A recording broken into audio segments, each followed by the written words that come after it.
So excited to have you all here to celebrate Climate Week and this amazing discussion with these esteemed panelists. We're going to talk about climate change. We're going to talk about sports. We're going to get down to the nitty-gritty of their personal stories and what they want to do to make our world better so that future of sport is something that we can all enjoy. So, like I mentioned, I normally don't like to read bios, but these three panelists are just so incredible. We're going to have to read them. Graham Zimmerman is a professional alpinist, award-winning storyteller, and climate advocate who has spent more than a decade opening groundbreaking routes in the world's great mountain ranges. His ascents span Alaska to the Karakoram, and apologies if I'm mispronouncing, earning him some of climbing's highest honors, including the Piolet d'Or, the Cutting Edge Award, and New Zealand Alpinist of the Year. Beyond his climbing, Graham's books and films have earned awards across 3 continents, and today he pairs elite achievement in the mountains with leadership in climate advocacy, mobilizing the outdoor community to protect the places we love. Please welcome Graham Zimmerman. Next, we have Tina Muir, who is a climate advocate, former elite marathoner, and founder of Racing for Sustainability, a nonprofit dedicated to driving environmental and social responsibility in the running industry. Through her leadership, Tina works with races such as the TCS New York City Marathon with New York Roadrunners, the Bank of America Chicago Marathon, TCS Toronto Marathon, and the California International Marathon, and more. Brands and communities to implement sustainable practices that reduce impact and promote equity in sport. Everyone, welcome Tina Muir. And we also have Shaun Hoyte, who is a scholar practitioner based in New York City, with nearly 2 decades of experience bridging industry and academia to advance sustainability.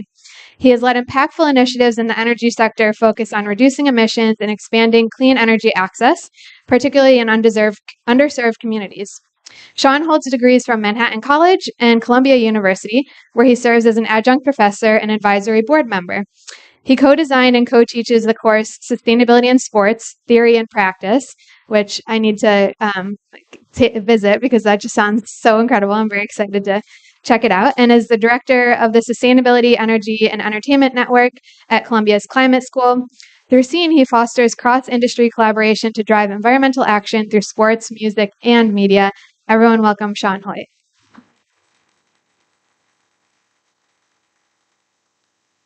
All right, so I always like to start with this so we know kind of who's in the audience today. So raise your hand if you are a runner or walker. Wow, that's like all of the room. Incredible. Raise your hand if you are a sustainability advocate. Awesome. That's like all the room as well. Raise your hand if you're both. Amazing. Okay, so we have a good intersection here today for our panelists. Okay, we always like to start with this question, where did your passion for sustainability come from? What's your sustainability origin story? I always tell the story of we watched a documentary on climate change in Miss Shield's 6th grade science class. Totally terrified me, but really motivated me to want to do something about it for the years to come. So was there, a piece of media or an experience in your childhood, something that really sparked this passion for sustainability? And anyone can take the floor. I mean, I'm happy to go ahead. I actually do share this story quite often. And we're really going to find out who the Gen Z is in the room because they're not going to recognize this at all. But I loved the movie Fern Gully when I was a kid that came out in maybe like the late 90s. You like that one too? That movie just hit me really hard and like stayed with me. And I genuinely think that's why the sound of trees being cut down feels like it's like a dagger in my heart because of that movie, like trees feel pain. So yeah, for me, it was watching Fern Gully as a child. I'll share that for me, I spent the last 20 years going to the big mountains of the world. I should also address that I am not a runner, and it is an honor to be here with you. My PT has said I am not allowed to run. But going to the big mountains of the world and trying to climb really technically challenging routes is what I've spent the last 20 years doing. So I've spent a lot of that time in the high altitude and high latitude parts of our planet, places where climate impacts are extreme and obvious. Like we are spending time climbing on and off of those glaciers that are receding so dramatically right now. So the climate crisis is something that I've been very aware of for a long time. but I didn't feel like I had a place in the fight. I'm somebody who spends a lot of time on airplanes. I'm somebody who goes out and spends a lot of time on these very personal pursuits that aren't focused on bringing community together for collective action. And it was in about 2015 that an organization called Protect Our Winners called me up and said, "Hey, we are expanding our purview to include climbers, and we would really like for you to be part of that program." And I replied, like, "I'm honored, and I think that would be really cool, but like, do you know how much time I spend on an airplane? I don't know if I can do that." And they said, "Actually, you're the perfect person to do it because you have these stories from these places that are being impacted, and we can leverage those alongside your platform in order to drive the change that we need." And that started a journey for me in climate advocacy that has added an incredible amount of purpose to my career in the big mountains. And these days I actually work for Protect Our Winners as the director of their Athlete Alliance program. And I'm here at Climate Week representing them. And they really have coached me along on this journey, and it has been incredible. So thank you for having me here. It's really cool. Thank you for having me as well, Ali and the New York Roadrunners. I too am not a runner, but I ran here because I was running late today. I could appreciate the dedication and the hard work that goes into it. I've been working at Con Edison as my day job for the last 18 plus years, and working on infrastructure, grid infrastructure, building substations, working in the power gen. I just wanted to do something a little bit different, right? I realized the importance of safety and reliability, but looking to see how we could better the planet, right? I had a life situation that brought this to my attention, and as I was recovering, I formed a strong bond with my surgeon. And my surgeon said, "You inspired my entire staff. Everywhere you go, you've been an inspiration. It's time to do something different." I was like, "But I have a good job. What do you want me to do? I'm not going to go back to school and become a doctor." But I did some research online. I thought I was going to go to school for construction management. And then I stumbled across the sustainability management program at Columbia University. That was in 2012. And then the rest was history. I never looked back. My program director, Dr. Steve Cohen, likes to say that my classmates and I were entrepreneurial, because back then there were no sustainability directors, no chief sustainability officers, and those titles did not exist. And going into the field, we had to build what the market would be today. And as I look back now, I never thought I'd be here right now. So we love hearing these stories about what brought you to the space. Today, when it comes to climate change and sustainability, things can look bleak. There are just so many reasons people can lose hope. We talk about climate anxiety, but being around passionate people who are doing work in all different fields really inspires us and can be really helpful. So how can we gain motivation from others, even though they may be in a completely different sector, a completely different sport from the one you are participating in or working in? And anyone feel free to take it. You go, Graham. I mean, as somebody who's not a runner and is here jamming with you all on running and climate, I'll share that, I mean, we all face these issues around climate and its impacts on each of us and our sports and all of the communities around us. We are at this point where climate is impacting everybody on this planet. And unfortunately, that is like a piece of common ground that we can work with. And it means that if you're a runner who is impacted by dirty air, by smoke, or by heat, that is something that you share with folks in all other sports and frankly, all other communities. And it's something that we can utilize to build collective action and build consensus around the fact that we have to take action on climate. That's a lot of the work we do with POW is we work with runners, we work with climbers, we work with skiers and snowboarders. We're expanding into the water space and working with kayakers and surfers and paddlers and bringing these people together because we need to be working together. So I encourage you to think about like, hey, how can I bring my running community together, and how can we be working with the broader climate movement to be fixing our relationship with greenhouse gases and fossil fuels and get this thing on track. And that's something that is really powerful and something that is like fundamentally really cool about these sports we participate in. Yeah, I think I want to, working in the running industry, like Graham and I are coming at this from different angles, and I'm very much immersed in it. Graham is an athlete, but like in a completely different sector. And if you caught us 10 minutes before we started, by the way, I was learning climbing words and he was learning about running. So it was a funny little moment to step in on. But this week is a beautiful example of where I get hope from. I mean, so often, especially in work like climate advocacy, it can feel like you are there like trudging along. And like, don't get me wrong, you know, in our running industry, I know I have people like Aly and Lou and Haley, who's in the audience, who are here, who I talk to on a regular basis of like, tell me I'm not crazy, that, you know, because it is hard work. But also you can get inspiration from other places. Like I can learn about how it impacts climbing. Or, you know, yesterday I went to a panel and the head of sustainability for Spotify was there. And I would have never thought about Spotify having a head of sustainability, but she's working very hard and doing some really cool things. So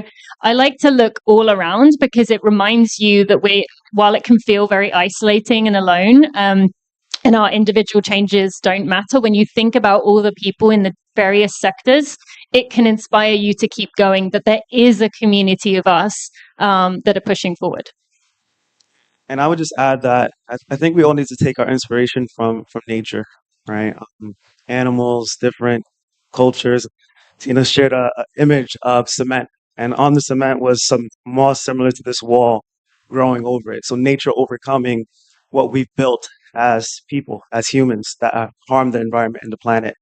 Um, it's interesting that you say Spotify, right? Because anyone get your Spotify top 20 playlist last year?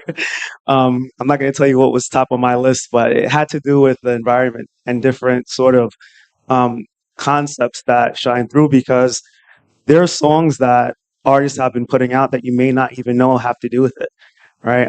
And it's interesting because the sports and entertainment industry has such a powerful platform and reach, and a underlying responsibility to drive some of these efforts forward way quicker than any of us could do individually, right? Not to say that we don't need to do things ourselves as well, which I think we'll touch on a little bit later, but it is such an immense opportunity. And the way that we communicate and message these things so that it's not as daunting as the reality may actually be is going to be critical for us to be successful as we're looking to mitigate and now adapt to climate risks. The last thing that I'll say is that I have a tremendous opportunity to learn from my students as well as professionals as an adjunct at Columbia University. And I'm almost spoiled. It's like an embarrassment of riches where I get to learn from you and also, fellow panelists and other athletes, right? As well as musicians and TV film producers, even people like electricians. I was an electrician coming into the company at Con Edison.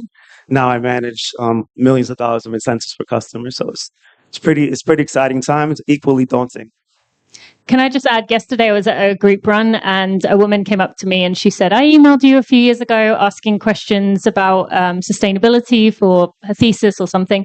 And she said, I'm in Shaun's class and I learned so much from him. And so I would just want to highlight him, that like he's having such an impact that one of his students came up to me to tell me like what she has learned from you. And it was just such a small world moment of like, yeah, there are people and there's people upcoming who have new ideas and creative thinking that are going to, help us. That's awesome. The sustainability world is huge, but also small at the same time. And the networking is what makes it so powerful and impactful as when we work together. So love to hear that. Shaun mentioned talking about nature, and Tina had sent this picture of concrete with the moss growing on it. When we met to talk about this today in prep, Shaun dropped a nugget of wisdom saying that nature is undefeated. Nature is undefeated. I love that quote. So, we talk about biomimicry and how we can echo and mimic nature. So how do you look to nature to inspire you, or do you use nature in your work at all? I mean, I guess I'll just speak to that moss thing. So what I sent was, when I was in Portland, Oregon earlier this year, I was out on a run and I ended up getting spit out on a road that wasn't a busy road, but it also wasn't a road that people would typically run down. And on it, there was all these cement blocks that were lining the road, and they were just, you couldn't even see the cement. It was a moss wall. And in that moment, I did feel so inspired. And I do feel really inspired when you're in those parking lots. And I know the plants are invasive and I shouldn't celebrate them, but like, and the nature is just like overcoming the parking lot or the bridge. And I just think like, you know, nature is going to be okay. Nature is going to find a way through. Nature is undefeated. And so I find that gives me hope that somehow, if we allow her to heal herself, she is going to. And so I just, that moss moment, and I shared it with the group, and anyone else who wants to see it, send me a message and I'll send it to you. It just reminds me that, yeah, if even in the like most harsh of circumstances, like concrete, it can find a way to grow. I'll start here that for me personally, going out into wild spaces is so important. They are the places where I can go and think big. They are the places where I can go and be strategic and get away from things like push notifications, things like constant text messages in my inbox. And while tending to my inbox is of course important, getting away from it is also really powerful. And there is good science showing that when people spend time outside, it is not only good for us as humans in terms of our health, but it is also good for how we think about our ability and the need to protect nature. And when I think about the work that I do as a climber, there is, of course, encouraging climbers and the broader community to show up for sustainability initiatives and climate action. But there's also just this core encouragement to get outside and go spend time in the outdoors, go touch grass. It is something that is just fundamentally good for humans and something that I really encourage all of us to do. Sorry. That was awesome, man. Nice to meet you. Yeah, I mean, ever since a kid, you go outside and you play. I think it's a little bit different now because of our devices and the digital era that we're in. But I agree, Graham. It's going outside and feeling the air or just feeling the grass. Not much grass in New York City. You got to go to the park for that. But the parks are strategically designed so that in the concrete jungle, you have some place of peace, right? Some place where you see people have a picnic in Central Park or playing catch with the ball, which long story. But it's almost like a sign of relief, right? From a busy day and a struggle. Oftentimes, when I'm in the office, I'll take a walk with a colleague just to ease my mind before getting back into the swing of things. So I think getting out in nature, and Tina, thank you for sharing that picture because the moss pick it inspired me as well. I'll just share one other thing really quick, which is something that a colleague shared with me the other day, which is that we work to protect the things that we love, and we love what we know, and what we don't know, we don't have the opportunity to love. So if we want people to work on fixing our relationship with our planet, we need to make sure that they have a relationship with these spaces that we're trying to protect. And that's just something that like has really struck me, something I'm taking away from actually a conversation earlier this week. Aly, can I just build on that for a second? Speaking to the runners in the room, it is, to Graham's point there, as runners, it can be so easy to get in the mindset of where you're out on your run and you're listening to music or you're like figuring out, oh, I should have done this today and I was meant to do that. And maybe when I'll get back, I'll do that.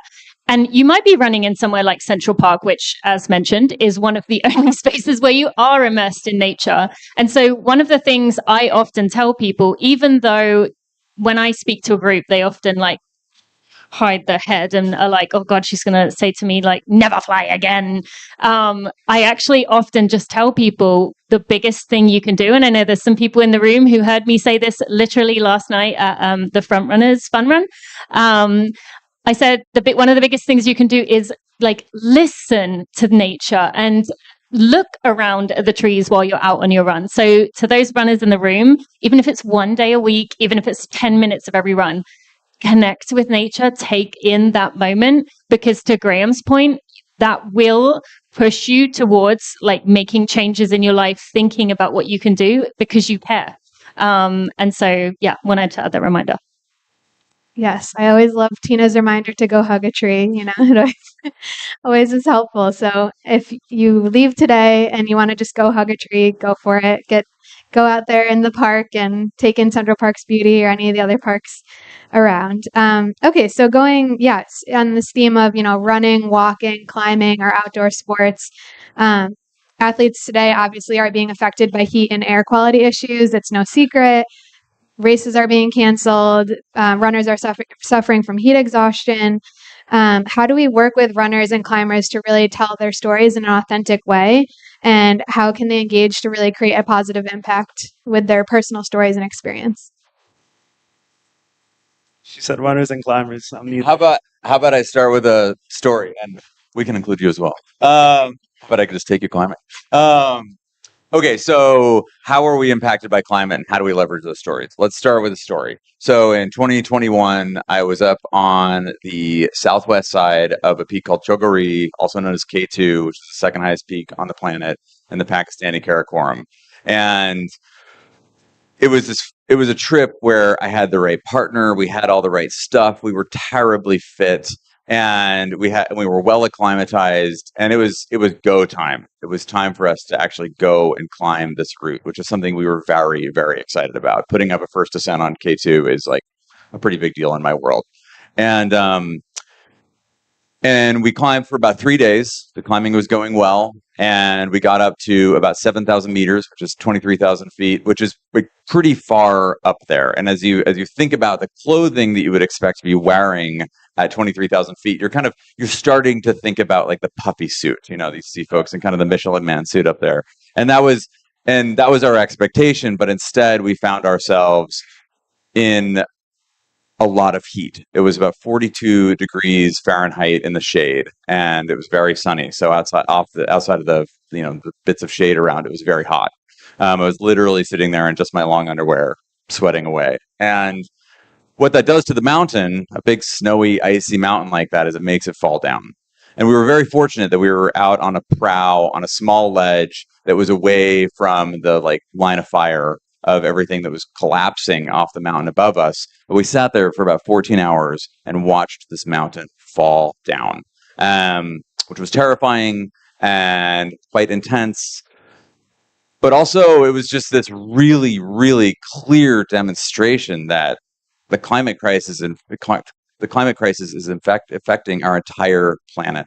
And as I was looking out from K2, looking down the glacier and down we could see kind of where it headed off towards the river system that eventually ends up in the Indus, that ends up in the Indian Ocean. It was just so clear how connected all these impacts are. And in that case, in Pakistan, there was a lot of flooding that year. That's something that's happening consistently now. And it was just this really clear connection of how connected we all are in terms of how we are being impacted by the climate crisis. Now, the reason I share that is because that's a story that I have been leveraging in order to help bring people into this fight. And something we've done at Protect Our Winners is a lot of messaging studies to understand how to bring our community, folks who take on athletics outside, how to bring them into this fight. And what those messaging studies have shown is that high efficacy information and facts are crucial, of course, but it is not how we bring people on side. We bring people into this movement with stories that with which they can find common ground, with which they can find inspiration.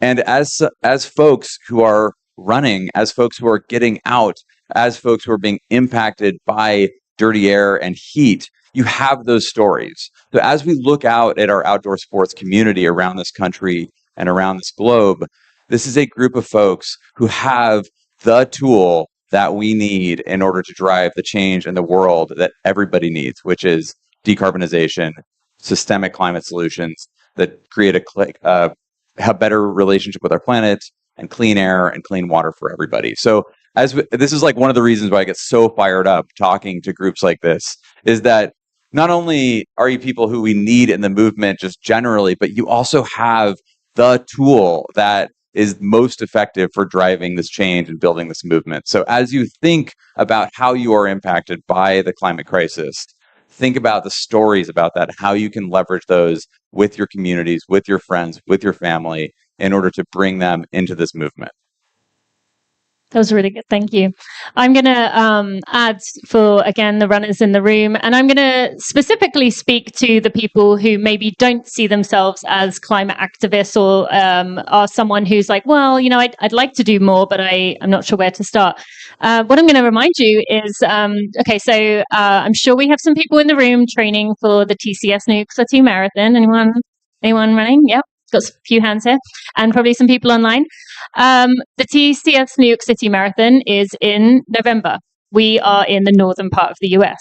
Therefore, in our brains, it should be cold, right? But there's been very few years in recent years where it has been cold. I remember running, actually, I don't remember the year, 21, 22, 23, and it was like 70 degrees and humid. What year was that?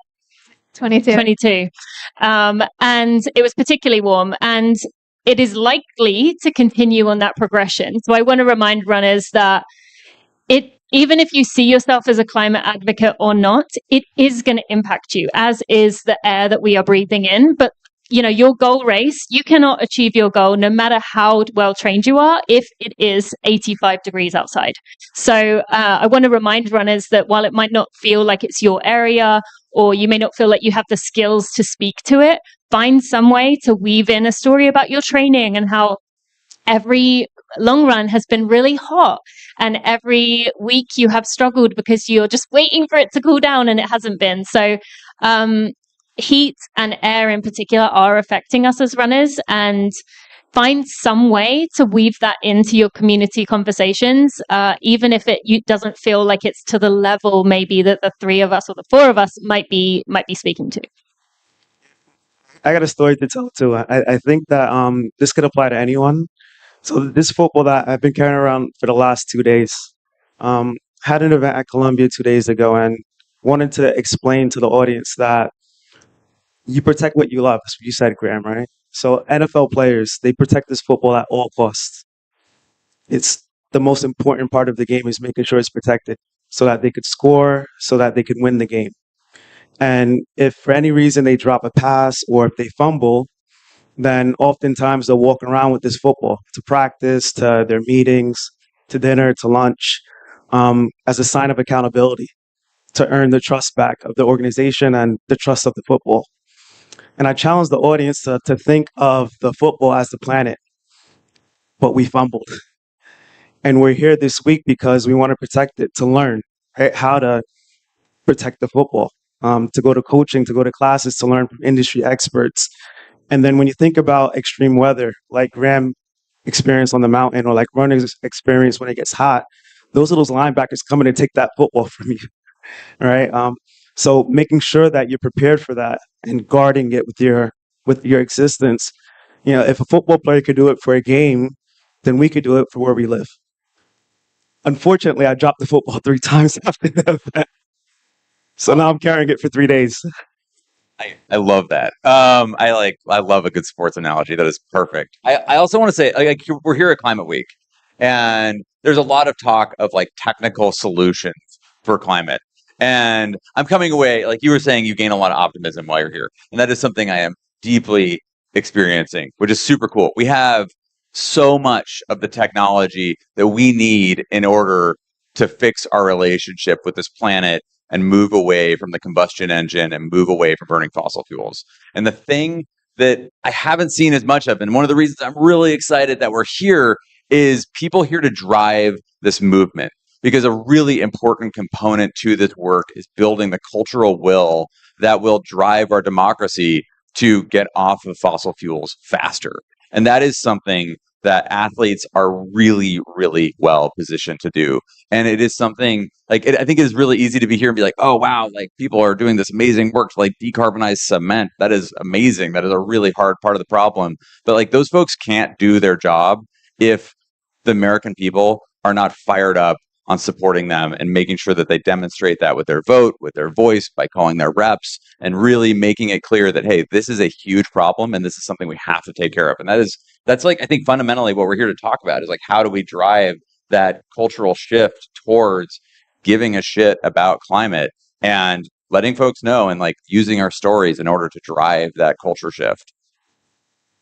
Yeah, great point, Graham. And love all of the personal stories and connections to climate from your sports and point of view.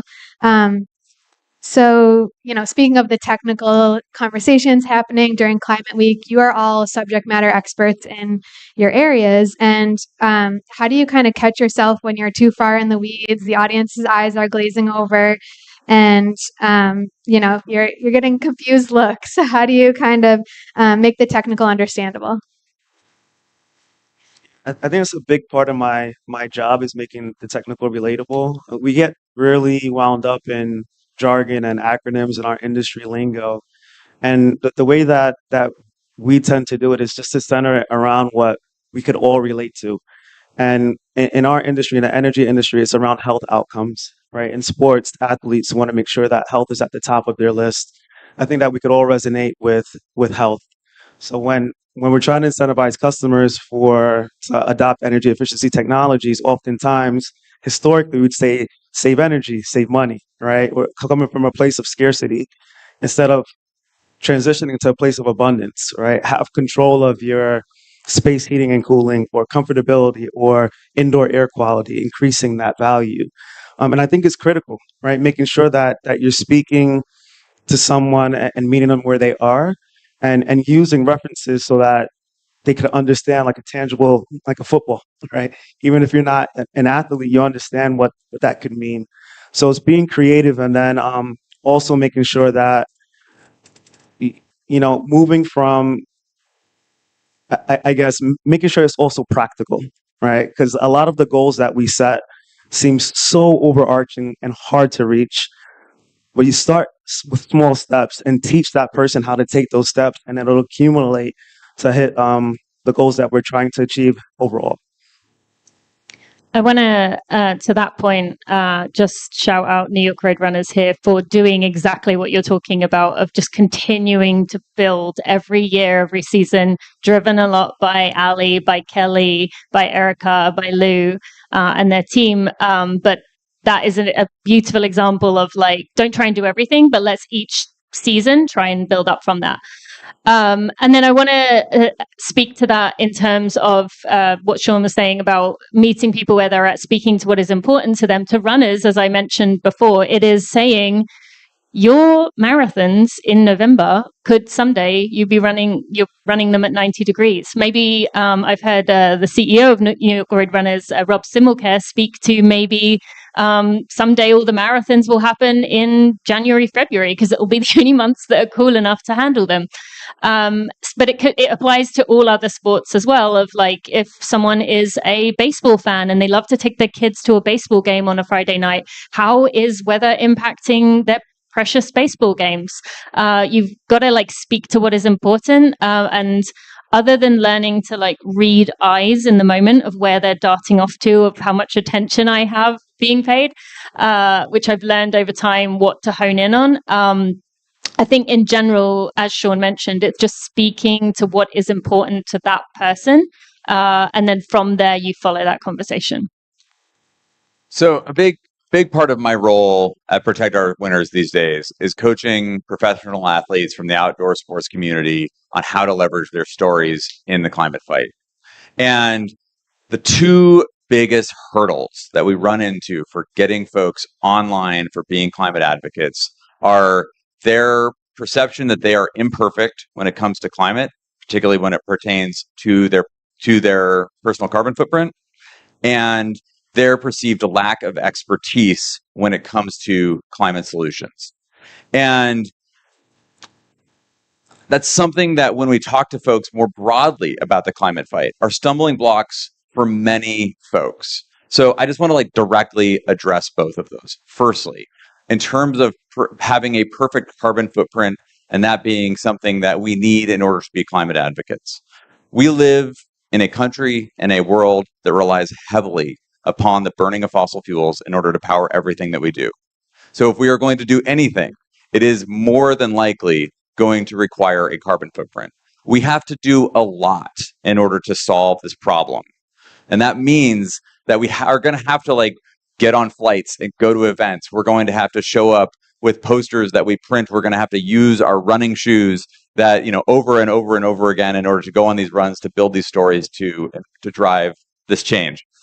And that means that the only option that we have is to be imperfect advocates. That is like, we either divest from this thing or we lean in. And if we're going to lean in, it is going to require imperfection. And that is something we have to all get comfortable with. In terms of solutions, there are all sorts of complexities to how we fix this problem. But at the high level, it is simple. We need to get off fossil fuels. How do we do that? We electrify everything and we clean up where that electricity comes from. It's that simple. And the only other thing that I think is worth really having online, if you want to jump into this fight, is climate change is real. It is us. And yes, we can do something about it. And if you have those in your back pocket, you have everything you need. And if somebody tries to quiz you on the finer points of the difference between like cap and invest and cap and trade policy and what your opinions are and pros and cons, you can tell them, hey, listen, that's not where my expertise lies. I am here as part of this movement to demonstrate that this is something that we have to take on. And there are some really smart people working on this problem, and they have those answers. I am here to bring you into this movement. I am here to build, and I am here to leverage my stories in order to do that. And if there are a lot of articles that you can go read online, but that is not what I do. And that's okay. It is okay not to have all the answers. But at the top line, if you have those basics down, you have everything you need. Such a great reminder. Thanks, Graham.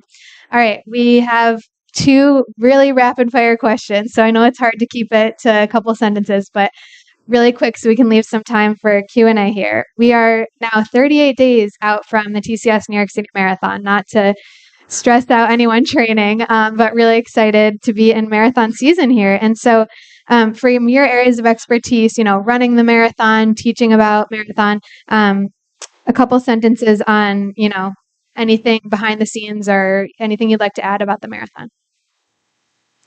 Well, I'm very excited to be representing NYRR Team for Climate. We have a huge group of close to 200 runners who will be wearing the climate stripes on our jerseys, which really stand out beautifully. Last year I was injured and not able to run the marathon, and it was heartbreaking watching them go off, but I felt really proud. And this year I'm excited to be doing that, actually running for them this year. And you were referring to kind of initiatives? Anything? Oh, I guess you said rapid fire though, didn't you? So I should probably stop. No, that was perfect. You picked the wrong group for rapid fire, I think.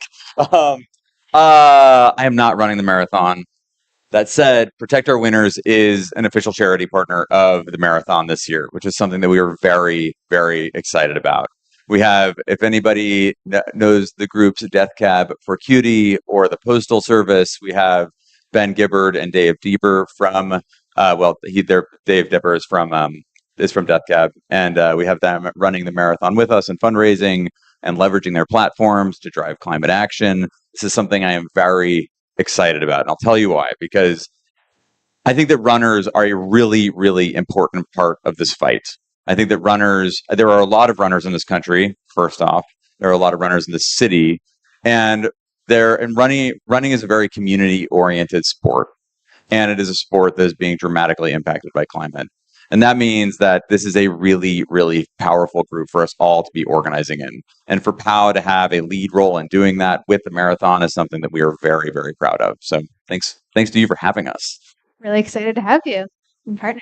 I think those partnerships are very important. As a spectator of the marathon, it's an amazing, amazing event where you just feel inspired. Everyone's cheering people on. You'll see your runner like down the street sagging, and as soon as they see you, they perk up and everyone's screaming. Even if it's not for them, even if it's not there for them, when you're standing next to someone, you're all cheering for that person as they run by. So I think that I tip my hat to everyone that prepares for it, all the months that it takes to get there. And for us, we take pride in our students volunteering, right, to work with New York Road Runners in the marathon on waste diversion and making sure that the athletes are well hydrated. There's a lot that goes on in the back end there, and fan engagement, I think, is critical. Awesome. Okay, like 2 words, nuggets of wisdom. Example: nature is undefeated. Oh, do I? I'm going to push it to that end. I'm not good at If you want resources on being a climate advocate as an athlete, join Team POW. Perfect.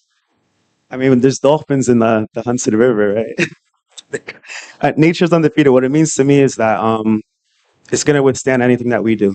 I think that we have to protect the planet so that we can protect ourselves. I think I've got a good one. Look up both the show on Netflix, the movie, and yes, you look up. Thank you so much. I really appreciate this conversation. Yes, give them a round of applause. All right, we're going to do some audience Q&A. So we have a microphone back there. Any questions? Don't be shy. Hi, thank you all so much for this panel. We need to talk more about this. As someone in the sustainability field and someone who runs, I understand that I think something that a lot of people struggle with is we talk about needing to do things, but the things that you can do if you're not familiar with sustainability, what are those things? And I mean, like I said, I'm in the field, but I also run. So if I'm going to go on my run later today, if it stops raining, please. And I'm going to post on Strava with a piece of advice to all of my friends who run, who aren't a part of this movement. What should I advise them to do? An action. Well, I'm going to give a little shameless plug to say that my social media will give constant little suggestions for runners to make. But there's three things I usually say. The first one we've already spoken to, which is look up, look at the trees, immerse yourself in nature. That loving nature, connecting to nature is number one. Number two, I would encourage them to start running with their own handhelds so that they can have their own hydration on course. They can, get used to that piece. And you can also sip rather than chug and cough. And then number three, I would say to hold on to your gels and they can be recycled through a program with TerraCycle. So runners quite often throw them on the floor in races. Please don't do that. Or they just throw them away at the end. They can be recycled. I'll plug Tina. Follow Tina. She provides some really, really great information. Join Team POW, as I mentioned earlier. It's a resource that we provide to the outdoor sports community. Join. You'll get a bunch of resources on how you can be leveraging your stories and your time in order to drive the climate action that we need. Listen, the midterms are not that far away. Make sure you have a plan to vote. Make sure everybody you know has a plan to vote. We're not quite talking about that yet, but it is a crucial moment. And the other thing that I'll say is, as we look at the moment that we're in right now, federal action on climate is very hard. And state level climate on action is there's more blue water there, but still not heaps. But when we look at local action, it is a really powerful place to be looking at clean energy deployment and how it can be fixing this problem. And the place to start is understand where your electricity comes from and what pathways that you have to impact that. Awesome. Thank you, Sydney. Great question. Here in the front, Luke. Right, yeah, thank you all. This has been such an amazing panel. I guess just one question I had. You were speaking on some of those barriers, like a lack of expertise or feeling you're an imperfect advocate. Some other barrier I've also encountered, I'm sure you guys have as well, is that it comes down to their self-efficacy and their locus of control. If they feel like they don't have any control over such a complex issue like climate change, they're often more inclined not to get involved. I'm in a graduate environmental program, so I'm sort of in an echo chamber of people who feel like they can make a difference. But in talking to family and just some other people outside of the field, they're anxious, but they also feel like they can't make a difference. I'm just wondering how you guys encounter those conversations with people who feel like they can't make a difference and how you can sort of change their mind. If it's okay with you, I'm going to modify your question slightly to give you a story, which I think very much relates. Earlier this year, so I'll backtrack a second, a lot of many times in the year, New York Road Runners hosts plogging event, which is combining jogging with the Swedish word plocka up, to pick up. We pick up trash, we run around here or various other places. And I've done that many times with New York Road Runners. And one of the recent times, actually it was last November, I can't remember whether it was which one it was, but regardless, we were running along and a man pushing two kids in a stroller yelled to me or yelled to us, thank you for doing this. And then he said, kids, say thank you. These little babies that said thank you. And I took a moment and I said to him, why did you say that? And he said, I'm at a stage in my life where I can't do this, but I really am inspired by you and that you were all out here doing this. Few months down the road, turns out this man's wife was an ABC anchor. And I got to go on ABC News Live because he saw us out there plogging and I got to go speak to it. So you never know who sees you taking action. And that for me was the most beautiful example of like one person saw it and then it ended up getting put out all over the country for people to learn what this meant. And then who knows what ripples that would have had. And I think and that's a beautiful story, and that's cool. It's identifying technical problems versus adaptive challenges, and they can look very, very similar, right? The example given would be from the Harvard Business Review. This gentleman by the name of Marty used to visit his 90-year-old mother, who drives all the time and prides herself with driving. But over the course of several weeks, he sees a lot more scratches on her car. Now, the technical solution would be to take the car to a body shop and get it fixed, right? The level of expertise that you know how to find it, fix it, it's all good. But the adaptive challenge is understanding what the underlying issue is, which is probably that Marty's mother shouldn't be driving the car anymore at 90 years old. But how do you encourage her to, take away that sense of pride that she has for the betterment of her own safety and the safety of others, because maybe she's not seeing things so clearly anymore. So it's seeing and identifying technical problems, but not addressing them with a technical solution all the time. That encourages people to make those behavioral shifts and changes in their daily behavior that is necessary. In moments, right? Not in every moment, but that's kind of the sweet spot. I think the things that really come to mind for me are one, the climate crisis is affecting everybody on this planet, every single one of us. And that means that it's affecting everything that we do. And as we look at our lives, we should look for the levers of change that we do have, even if they're small. And some of that is personal, but even more impactful are those systemic changes that we can be making to our community, to the businesses we work within, to the organizations that we operate within. And that really, and like, how can we be really twiddling the knobs on this thing so that we are collectively driving the ship in the right direction? Also, I think it's really easy to feel alone and siloed in this work. It's easy to feel lonely. And, when we hear this with voting all the time, well, hey, my single vote doesn't matter. But a lot of votes do matter. And that is why us working together in coalition and community and with organizations is so important. So if people are looking for where they step in and where they can step up, look to your own life, of course. Look for the systemic changes that you can make kind of from your own scene, but also look for the organizations that are bringing people together to work together towards the solutions that we need. And each of us up here on this panel are working with those organizations. So we have literally 4 examples of organizations that you can be getting involved with. And that community of how we work together, and that is ultimately how we solve this thing. I think we have time for 1 or 2 more questions. Hi, thank you so much. This was like really inspiring. I think like you said, individual actions really do matter, but I was coming in from a different perspective. I think like organizations and corporate sectors have more ability to bring about change, especially a cultural shift.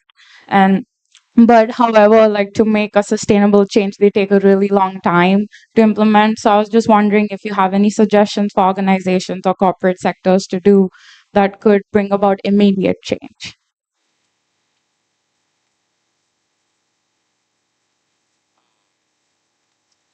speed and scale is so important. And I don't know if this is answering your question, but there are a lot of solutions that get talked about that are 20, 30 years out. We talk about like fourth generation nuclear. It's a great idea if we can deal with the waste. But it's not going to be online for a long time. I think it's been 20 years out for about 20 years. And when we look at things like advanced geothermal, it's exciting and it's something we can get fired up on, but it's a ways out. We also, right in front of us, have clean energy solutions that are grid ready, ready to deploy. And the thing that is sitting in the way are politics and local community sentiment. And those are solar and wind. They are ready to go. There are people waiting in line, literal queues of people that are waiting to get the stuff on the grid. And that is immediate and highly actionable and will have us on the path towards success. And that is something that we have to get online now. So there's like one thing that you want to focus on that is crucial. How do we deploy wind and solar clean energy solutions now? I think I think we all feel and share your sentiment of we're not moving fast enough. But it's also a reminder sustainability is a journey, right? And you have to take the corporations and the individuals on that journey so that they start to see the benefits. Um, to expedite it, we need alignment, all right? Alignment across the board.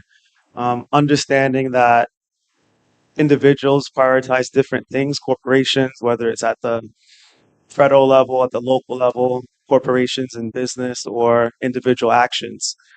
But general alignment, I think, is the principle that we're not doing a good enough job on.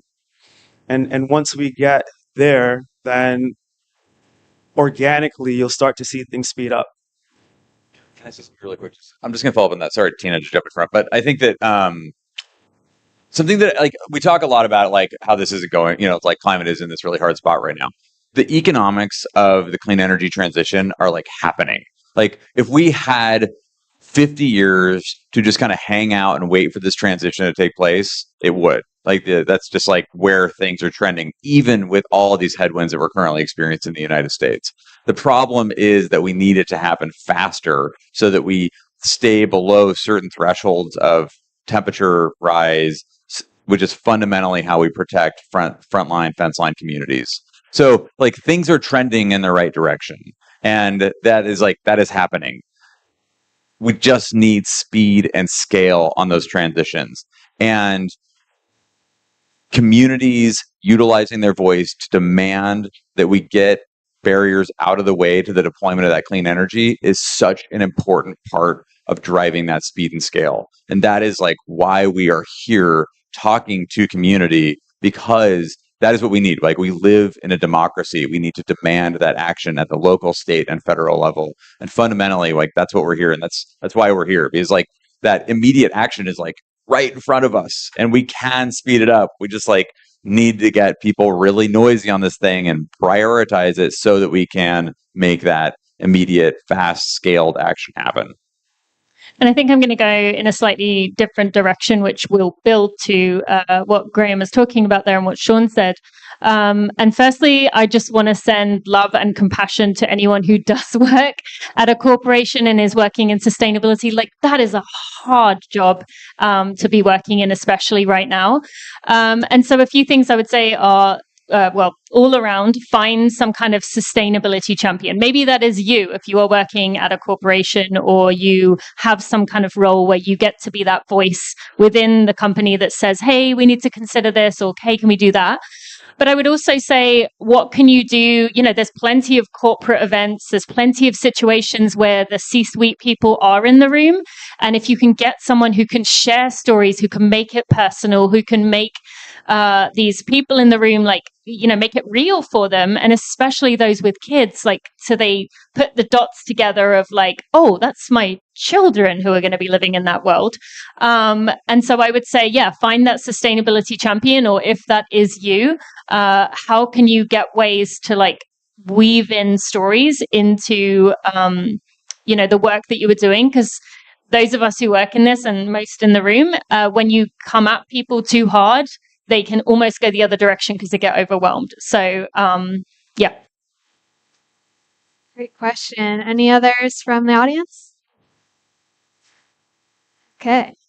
Well, I think that our speakers are going to stick around for a couple minutes if you have any other questions and if you'd like to meet them. I'd like to thank our whole New York Roadrunners team here at the Run Center, Erica Edwards O'Neill, who drives our team, Kelly Perez, who you met, Lou Miai, our sustainability and CSR coordinator, our broadcast team, who helped bring this live stream together. I hope I'm not forgetting anyone, but thank you all for being here today. And we will try to do a group photo in front of this green wall if you stick around as well. So feel free to come on up and we'll get a photo and really appreciate it. Thanks so much.